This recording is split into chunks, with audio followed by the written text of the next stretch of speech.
Welcome to special video report number 1 on the 7 keys to cracking the coaching success code. You can also download this information as a PDF file below this video. I am Tim Figley. I've been searching for a solution for coaches for a long time, and through that process we've found that the number one problem amongst coaches is business and marketing skills. And Michael Gerber, the founder of eMyth, found it also among small business owners. For example, a plumber might be a great plumber, an attorney might be a great attorney, a doctor might be a great doctor, but they don't have the business skills and the marketing skills to grow a successful business. Now, I've worked with some of the most successful coaches and churches in the world, and this was as I spent over $50,000 in 3 years in research and in training to find out what it took to have a really successful coaching practice. I work with people from many countries, and I visited a few myself.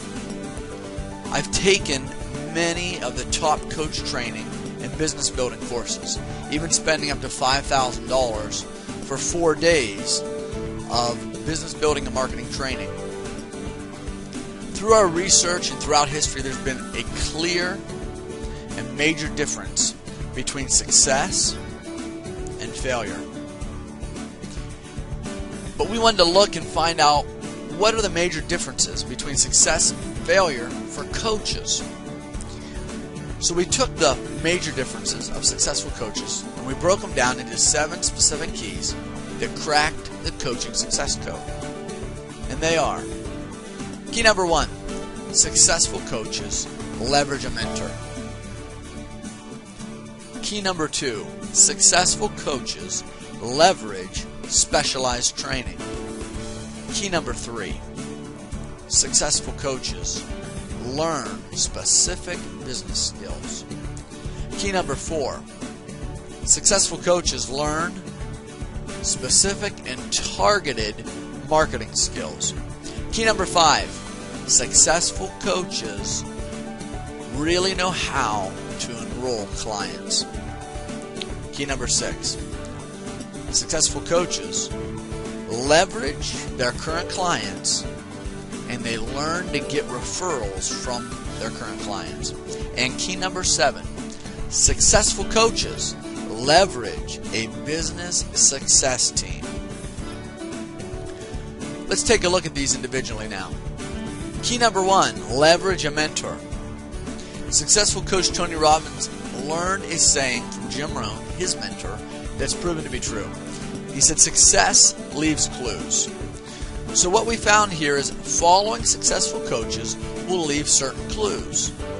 Now scripturally we see this: blessed are the meek, for they shall inherit the earth. Meekness allows us to receive from a mentor with a teachable spirit, to receive that person's spirit and to be able to do what that person did to get what that person has.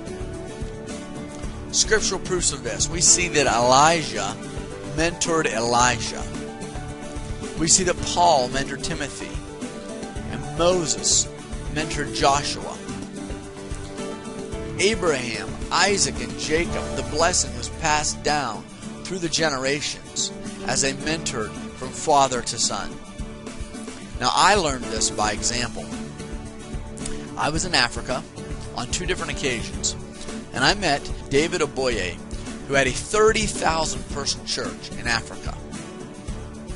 I also met David Oyedepo, who had a 50,000 person church in Africa.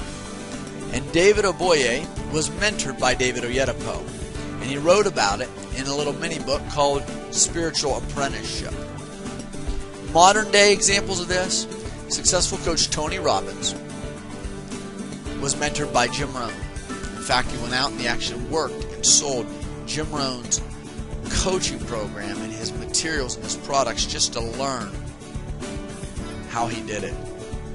Key number 2, successful coaches leverage specialized training. It could be ICF accredited training through an example, Erickson College. As Napoleon Hill says in Think and Grow Rich, specialized knowledge is one of the key steps in his book Think and Grow Rich. And that's why we must have specialized training. Let's move over to key number 3. Key number 3, successful coaches learn business skills. Let's take a look at Robert Kiyosaki's Rich Dad's Cash Flow Quadrant. Now we have a quadrant here. Number 1, employee. Number 2, self-employed. Number 3, business owner. And number 4, investor. Successful coaches actually think like quadrant number 3, a business owner. Probably most of us have been employees, and many are hoping to become self-employed. But what's the difference between number 2, self-employed, and number 3, a business owner? Well, according to Rich Dad's Cash Flow Quadrant, a business owner is one that can actually walk away from his business for a couple of months, and when he comes back, it's still running smoothly. Whereas a self-employed person is basically an employee of his own business. And then, of course, we have the investor. So what we want to do is show you how to set up the systems and the processes and the team to begin to think and act and live like a business owner as a successful coach. Successful coaches also use business planning. That's business forecasting and budget forecasting, knowing how many clients they need to enroll. Now take a look at video number 2, as we will focus on the marketing side of successful coaches.